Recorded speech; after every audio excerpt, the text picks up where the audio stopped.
사무엘상 13장 8절에서 15절까지의 말씀, 하나님의 말씀입니다. 사울은 사무엘이 정한 기한대로 이레 동안 기다렸으나 사무엘이 길갈로 오지 아니하매 백성이 사울에게서 흩어지니라. 사울이 이르되 번제와 화목제물을 이리로 가져오라 하며 번제를 드렸더니 번제를 드리기를 마치자 사무엘이 온지라 사울이 나가 맞으며 문안하매 사무엘이 이르되 왕의 행하신 것이 무엇이냐 하니 사울이 이르되 백성은 내게서 흩어지고 당신은 정한 날 안에 오지 아니하고 블레셋 사람은 미스바에 모였음을 내가 보았으므로 이에 내가 이르기를 블레셋 사람들이 나를 치러 길갈로 내려오겠거늘 내가 여호와께 은혜를 간구하지 못하였다 하고 부득이하여 번제를 드렸나이다 하니라. 사무엘이 사울에게 이르되 왕이 망령되어 행하였도다. 왕의 하나님 여호와께서 왕에게 내리신 명령을 지키지 아니하였도다. 그리하였더라면 여호와께서 이스라엘 위에 왕의 나라를 영원히 세우셨을 것이거늘 지금은 왕의 나라가 길지 못할 것이라 여호와께서 왕의 명령하신 바를 왕이 지키지 아니하였으므로 여호와께서 그의 마음을 맞는 사람을 구하여 여호와께서 그를 그의 백성의 지도자를 삼으셨느니라 하고 사무엘이 일어나 길갈을 떠나 베냐민 기브아로 올라가니라. 아멘. 하나님의 말씀입니다. 네.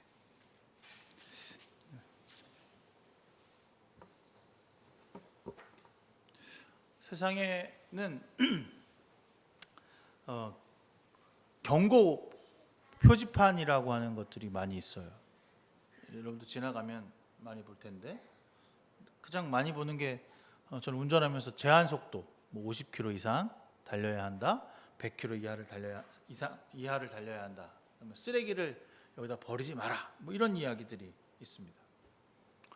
여러분 경고 표지판을 보고서 그걸 보고 우리가 위험을 감지하고 이렇게 하지 말아야 할 행동들이 있다는 사실을 알게 되는데 저는 그 경고 표지판 중에서 늘 그 말을 한 번도 잘 들어보지 않았던 게 있었어요.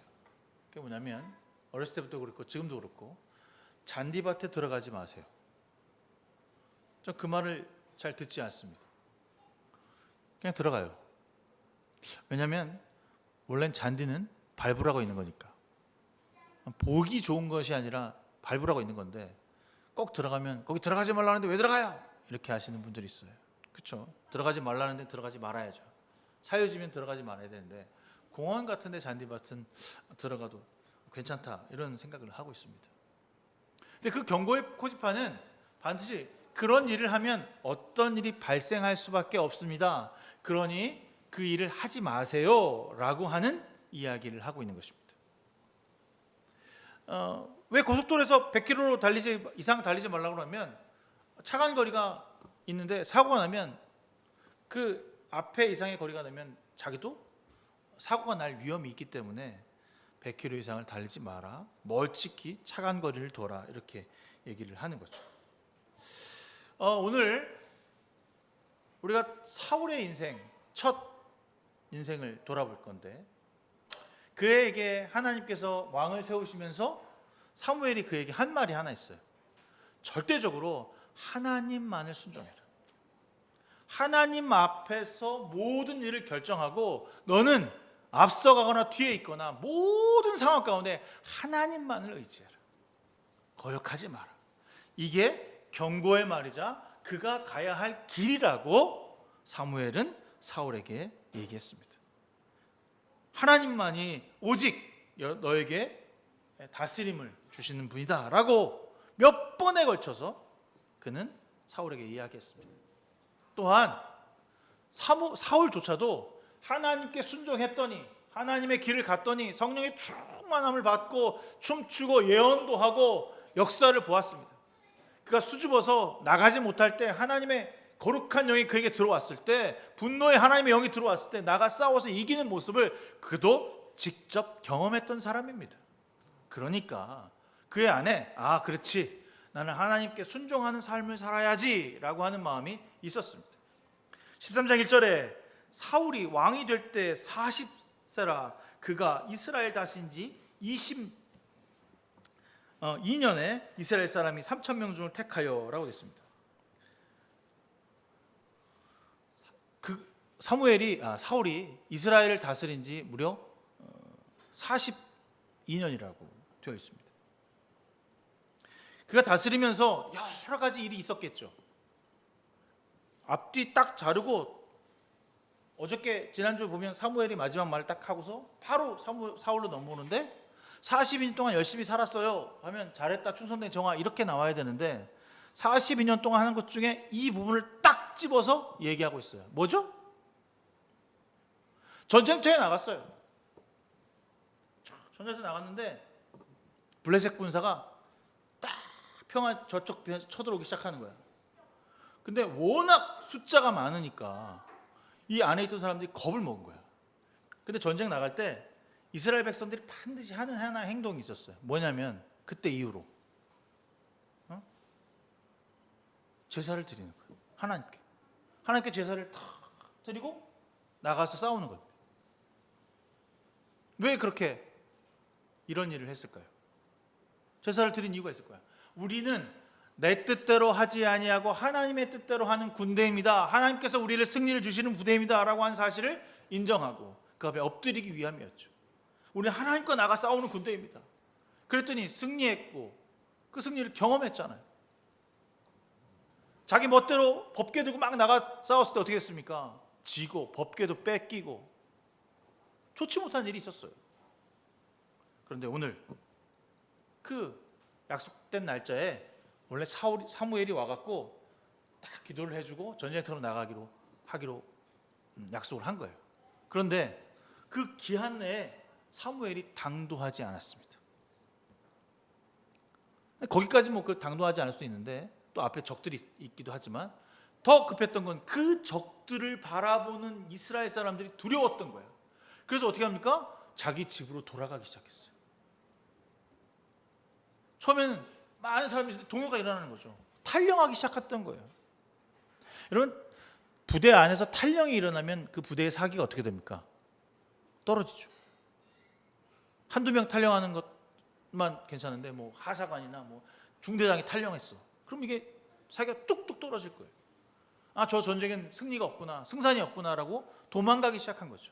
그러면 지도자인 나는 어떻게 해야 됩니까? 야, 가지 마라. 우리가 이길 것이다. 반드시 하나님과 함께해서 이길 것이다. 걱정하지 마라 하고 외쳐야 되는데 사무엘은 오지 않고 제사는 드려야 되고 저 앞에 적들은 쳐들어오고 위기에 봉착되어 있는 거죠. 사울이. 그때 이 사울이 그래 나도 기름 부음 받았지. 여러분 어렸을 때 저 어렸을 때 그 이휘재에 그래 결심했어 그러는데 뭐 이쪽 양쪽을 중에 하나를 선택하는 걸 보여주는데 그래 결심했어. 내가 제사를 드려야지. 나도 기름 부음 받았으니까. 그래서 제사를 쫙 하나님 앞에서 희생제물을 들어놓고 하나님 우리와 함께해 주십시오. 우리가 저 분대를 물릴 수 있도록 인도해 주십시오 하니까 왕이 막 제사를 지내니까 사람들이 안 떠났겠죠. 근데 그때 사무엘이 옵니다. 하필 그때 와. 그럼 좀 일찍 오든가. 그렇잖아요. 일찍 와서 좀 해주든가. 그때 와서 한다는 소리가 왜 왕이요 이렇게 망령된 행동을 하셨습니까? 라고. 누가 약속 안 지켰어요? 네? 사무엘이 약속 안 지켰어요. 사무엘이 제 시간에 오지 않아서 이렇게 된 거예요. 우리 군대가 초라해지고 우리 군대가 사기가 떨어진 이유는 사무엘 때문이에요. 그래서 내가 이렇게 수습을 다 해놨더니 나한테 욕을 하는 거야. 왜 하나님 앞에 불순종했냐고. 그러면서 사무엘이 이렇게 얘기합니다. 내가 당신께 경고하지 않았습니까? 절대적으로 하나님께 순종하라고, 불순종의 길을 걸어가지 말라고 내가 당신께 경고하지 않았습니까? 그럼 사무엘이 뭐라고 합니까? 따질 게 있지. 아니 당신이 늦게 와서 내가 이렇게 된 거 아닙니까?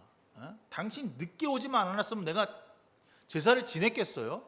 그래 내가 이기려고 그래도 하나님 앞에 나가서 제사를 지냈다는 거 이거를 칭찬해 줘야지. 어떻게 늦게 온 사람 주제에 나를 불순종했다고 말하냐고요. 나는 어디까지나 우리 부대를 살리고 우리 백성을 살리고 내가 승리하기 위해서 이렇게 한 거지 나의 뜻대로 한 게 아니다. 이렇게 얘기를 합니다. 어떻게 보면 맞잖아요. 저도 그런 핑계를 자주 대요. 오늘 다니한테 주보를 어저께 줘야 될 거 오늘 아침에 줘갖고 자막 늦게 만들고 뭐 찬양 준비 이렇게 하면서 내가 늦게 했구나 그런 생각을 하게 돼요.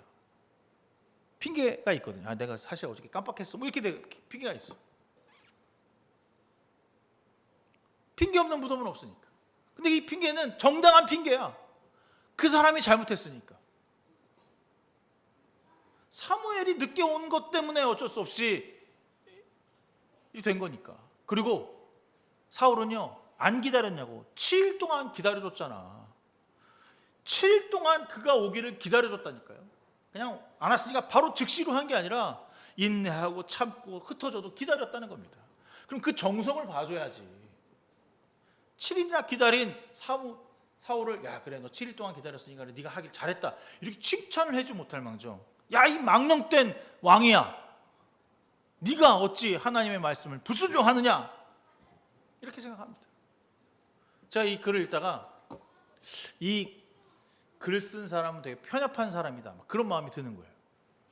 왜냐하면 다윗은 사울보다 더 큰 죄악된 모습을 보였는데도 용서가 되고 사울은 기껏해야 작은 것 하나 그거 하나 이 자기 왕생활 동안에 그거 하나 잘못했다고 이거 이렇게 내가 너를 다른 사람은 세울 것이다 넌 망령된 사람이다 버렸다 이런 얘기를 하실 수 있는 것인가 뭐 그런 마음이 드는 겁니다. 모두가 살자고 승리를 경험하고 하나님의 뜻대로 가자고 설득했음에도 사무엘은 전혀 그 말에 호응해 주지 않았습니다. 사무엘은 왜 이토록 사울에게 경노하며 민감하게 반응하신 것일까요? 처음에 그 생각했어. 사무엘이 지 죄를 감추려고 지가 7일 동안 늦게 온 죄를 감추려고 더 사울에게 경노를 하는구나. 뭐 그럴 수 있으니까. 그런데 오늘 가만히 곰곰이 이 글을 묵상하면서 여러분 생각해 보면 이 사울이라고 하는 왕이 42년 동안을 왕을 하면서 이 사건을 딱 했다면 단 한 번뿐이었을까? 단 한 번만 하나님을 거역하는 짓을 했을까? 여기 자기 뭐라고 얘기하냐면 내가 거기에 나가서 승리를 하기 위해서라고 합니다. 내가 나가서 승리하기 위해서 그렇게 했다는 거죠. 거기에 누가 들어갑니까? 내가 들어갑니다. 내가 우리 부대를 잘 통솔해서 내가 나가서 싸워서 이기면 하나님께 영광이라고 말하고 있는 거죠. 이 부분에서 우리가 좀 주목해 보아야 할 것이 있다면 여러분 완투하면서 가끔 물어보는 건데 죄가 뭐예요? 죄가 뭐죠? 죄는요 스스로 판단하고 내가 원하는 대로 행동하고 마음에 가지고 있는 겁니다. 쉽게 말하면 내 중심의 삶입니다. 그것이 첫 시작이고 그것이 끝입니다. 그럼 죄가 왜 무서운 줄 아세요? 죄를 지으면 죽을까 봐? 죽을까 하노라. 죽기 때문에? 아니에요. 죄를 짓고 죄를 알고 죄를 경험하면 자신이 누구인지 몰라요. 자신이 어떤 사람인지 몰라요. 내가 어떤 사람인지조차 파악할 수 없을 만큼 죄의 구렁텅이성에 빠져 있어요. 많은 사람들은 저 사람이 짓하나고 저 사람 이상한 사람이야 라고 하는데 나는 괜찮다 나는 괜찮은 사람이다 라고 말하는 거예요. 여러분 주위에 그런 사람 있잖아요. 많은 사람들한테 지탄받고 저 형편없는 사람이야 어떤 일을 하고도 욕을 먹는 사람들이 있어요. 근데 자기 스스로는 그걸 몰라. 나는 괜찮은 사람이야. 나는 다른 사람들한테 내 성심성의껏 잘했다고 생각합니다. 내 영역에서 그에게 베풀었다고 생각합니다. 그렇지 않아요. 자기 만족이었고 자기 중심이었고 자기 뜻이었습니다. 그게 죄예요. 오늘 사울은 자기 중심적인 위치에서 모든 일을 진행했습니다. 그런데 그 지적을 받아들인 사무엘이 지적을 했어요. 그럼 뭐라고 그러지? 니도 잘못했잖아. 우리 그러잖아요. 싸우면 너도 잘못했잖아. 너도 할 말 없잖아. 이렇게 하지 아니하고 제가 잘못했습니다라고 고백했어야 돼. 다윗은 자신이 잘못한 것에 대해서 지적할 때 제가 잘못했습니다라고 했습니다. 회개의 모습이 그에게 존재하지 않았다는 것입니다. 왜 존재하지 않았을까요? 자기의 잘못을 알지 못하기 때문입니다. 내가 얼마나 큰 죄악을 저질렀는지를 깨닫지 못하는 거죠. 죄는 또 다른 죄를 덮습니다. 죄는 더 견고해져서 내 중심대로 살아가는 것이 진짜라고 가르치고 말합니다. 내가 스스로 그 죄 안에 있는지 그 죄를 지었는지조차 모르는 상태로 살아가게 되는 거죠. 크나큰 잘못을 했습니다. 하나님의 뜻대로 제사 지내는 것은 오직 제사장 사무엘만이 할 수 있는 일을 그 스스로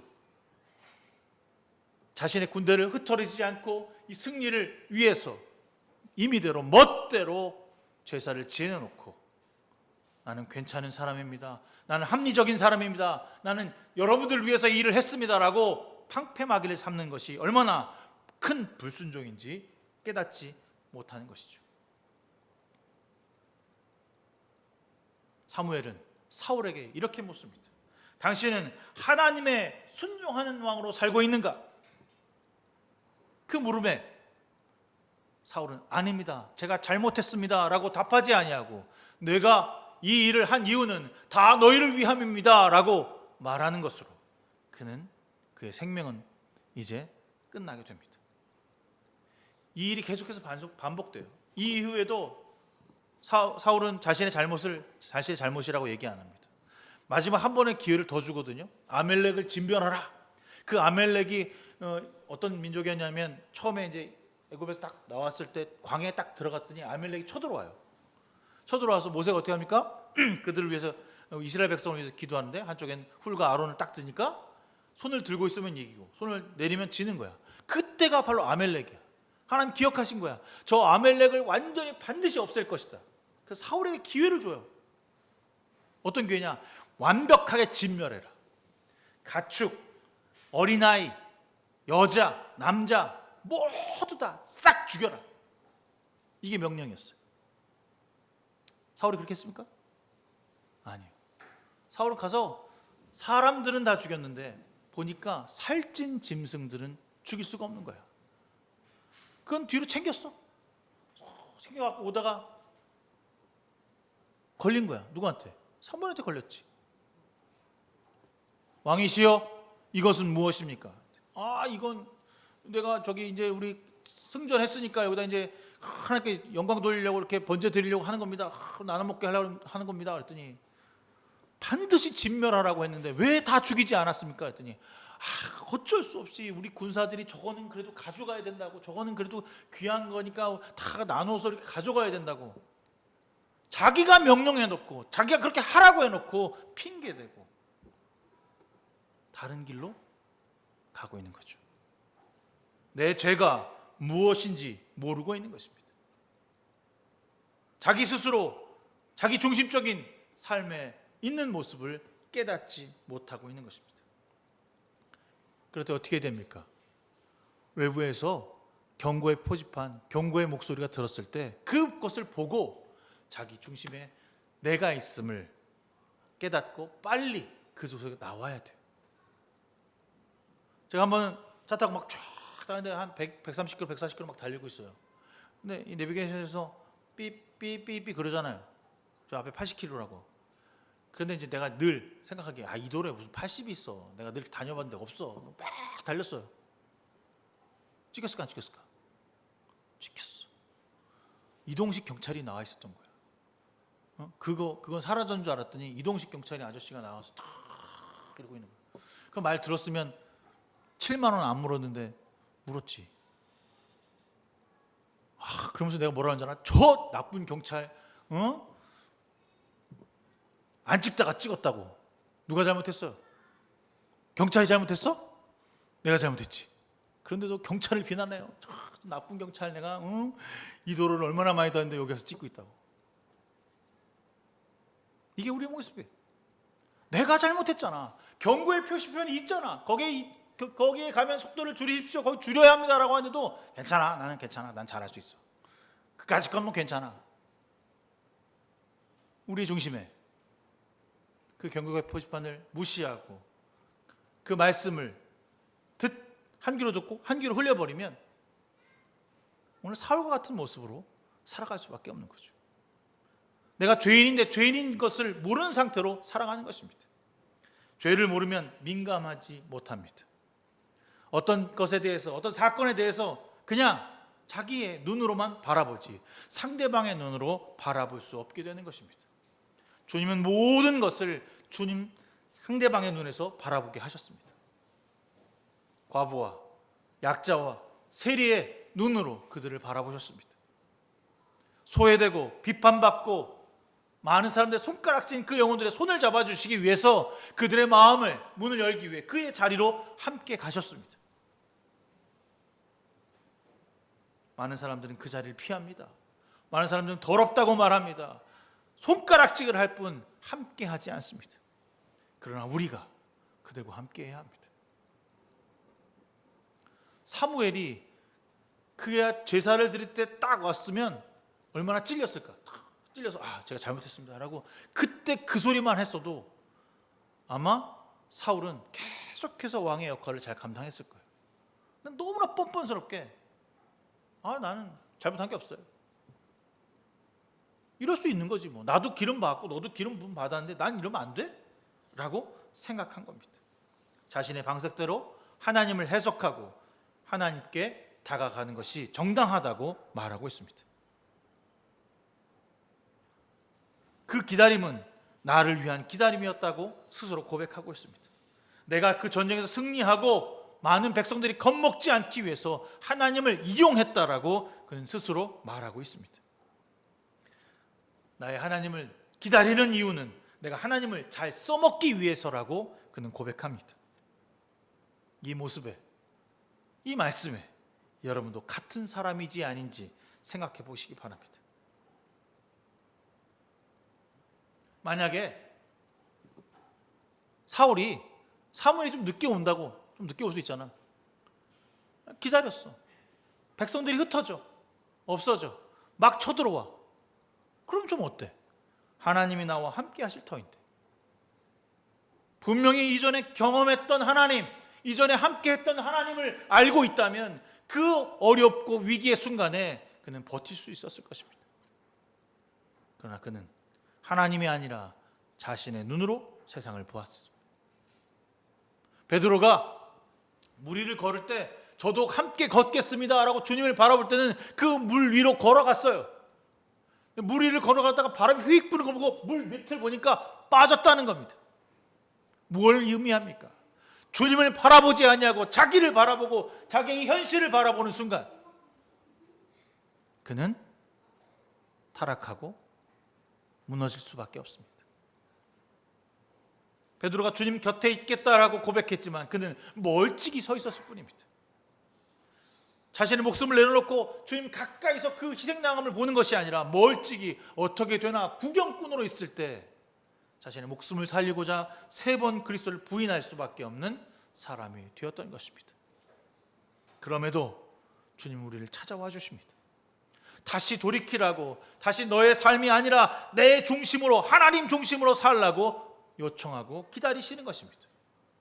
그때 여러분 오늘 사울처럼 여전히 뻔뻔스럽게 내가 더 잘했다라고, 내 중심으로 한 것이 잘한 것이라고 말하지 말고 다윗처럼 눈물 흘려가며 주 앞에 회개의 마음으로 다가설 수 있는 저와 여러분 되시기를 주님의 이름으로 부탁드리겠습니다. 저는 오늘 이 말씀에서 가장 중요하게 봐야 할 부분이 뭐냐면 사무엘이 왔을 때의 사울의 표정이 어땠을까? 우리 그거 좀 생각해 볼 필요가 있을 것 같아요.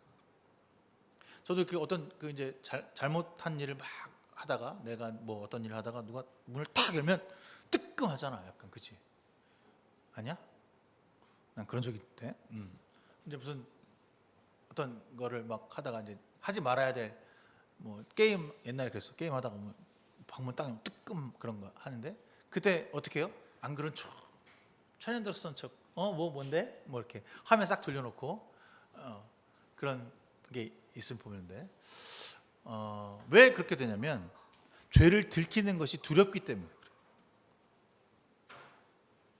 죄는 들키는 것이 두려운 게 아니라 그 들키는 것이 당연한 겁니다. 그 죄가 우리 삶에서 나타나는 것이 부끄럽지 않았으면 좋겠어요. 그건 부끄러움이 아니라 하나님께 가기 위한 가장 첫 단계입니다. 죄는 밖으로 드러나야 돼요.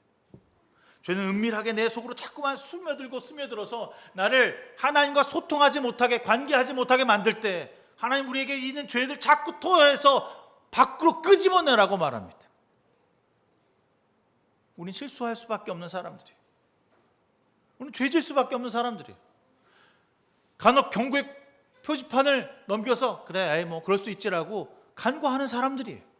그러나 괜찮아요. 주님은 계속해서 우리의 손을 잡아주시고 함께 하시는 분이니까 그냥 우리가 죄에 그냥 그 무거운 것들을 끄집어서 주 앞에 내놓으면 그거에 대해서 대가를 요구하지 않으셔요. 잘못했다고 질타하지 않으셔요. 너에게 왜 이런 나쁜 죄를 지었냐고 벌하지 아니하셔요. 그냥 묻고 지나가세요. 단 제일 중요한 것은 그것을 내 입술로 내 마음으로 고백할 때 가능한 겁니다. 주님 아시겠지? 내가 죄인인 것 아니에요. 주 앞에 작고 연약한 것이라도 주 앞에 내려놓을 수 있어야 가능합니다. 그런데 우리는 죄를 숨기기에 급급합니다. 여러분 하루하루 살면서 얼마나 많이 거짓말하고 얼마나 많이 다른 사람들을 미워하며 내 중심대로 내 뜻대로 살아가는지 주님 다 알고 계셔요. 그거 모르지 않으세요. 그러나 그것을 주님은 반드시 주님 앞에 내려놓길 원하고 계신다는 거죠. 실수할 수 있어요. 그 실수가 잘못된 게 아니니까. 아브라함도 실수했고 야곱도 실수했으며 이삭도 실수했습니다. 바울도 실수했고 베드로도 제자들도 여전히 실수하는 사람들이었습니다. 그러나 그들의 특징은 주님 앞으로 다시 다가갔다는 것입니다. 베드로가 주님을 3번 부인하고 자식 고향 마을로 돌아갔을 때 다시 이제 주님을 모르는 것처럼 살았지만 주님이 그에게 찾아와 주셨을 때 그는 무릎 꿇고 주 앞으로 다가가는 모습을 보게 되는 거죠. 여러분, 우리의 죄를 사람들 앞에 토설하라고 얘기하는 게 아닙니다. 주님 앞에 얘기하는 것입니다. 주님 앞에 얘기하는 시간을 갖고 공간을 갖고 마음을 갖는 것이 다른 사람들에게 미움을 받을 수 있는 시간이 될 수도 있지 몰라요. 굳이 내가 뭐 교회 와야 되나? 굳이 내가 교회 와서 기도하고 말씀 읽고 또 집에 들어가서 큐티를 하고 하는 시간을 가져야 되나? 그거는 다른 사람들하고 하는 공간을 축소하는 일인데 주님이 원하시는 것은요, 그런 시간을 가져야 한다는 겁니다.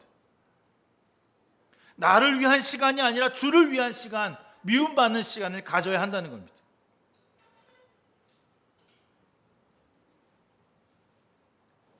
백성들을 위해서 제사를 지냈다라고 말하지만 사실 나를 위한 제사였잖아요. 나를 위한 제사를 버리고 주를 위한 제사를 드릴 수 있어야 하는 것입니다. 그때 비로소 주님 앞에 우리의 연약함이 드러나고 우리의 두려움이 드러나며 우리가 어떤 사람인지 알게 됩니다. 그럼 그때 받는 경고는 무섭지 않아요. 주님이 다시 시작하자. 너 잘못되었다.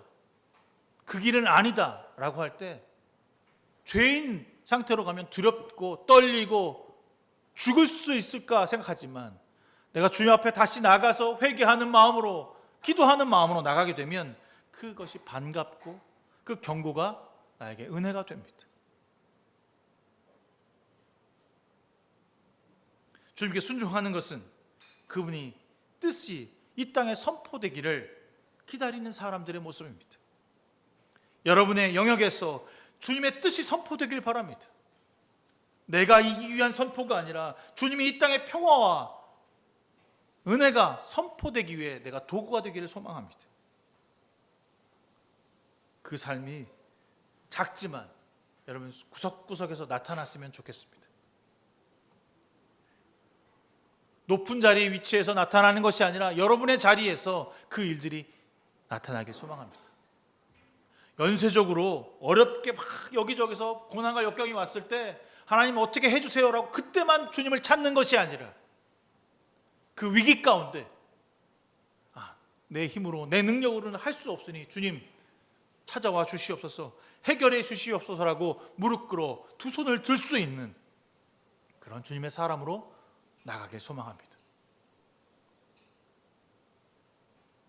주님은 우리에게 요청하고 계십니다. 주를 위해 살라고, 주를 믿고 따르는 삶을 살라고. 오늘 그 말씀 앞에서 세상에 많은 사람들에게 미움을 당하고 우리의 뜻을 굽히지 않고 하나님의 힘으로 살아가겠노라고 고백하는 사람들에게 이야기하십니다. 내가 너를 위해 왔다. 내가 너와 함께 하겠다.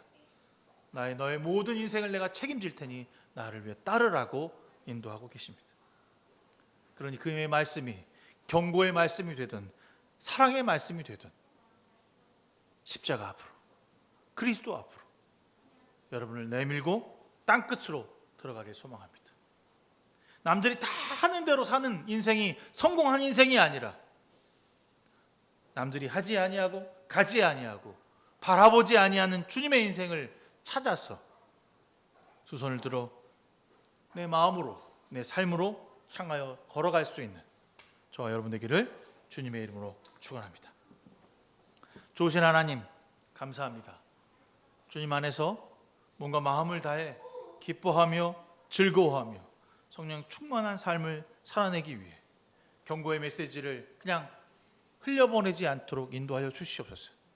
그 말씀 앞에 제 자신을 치고 여전히 주님과 소통하지 못하고 세상과 소통하는 나의 마음을 쳐서 죄의 단단한 돌멩이를 깨버리고 하나님의 반석의 길을 걸어갈 수 있는 사랑하는 우리 귀한 성도들이 될 수 있도록 인도하여 주시옵소서.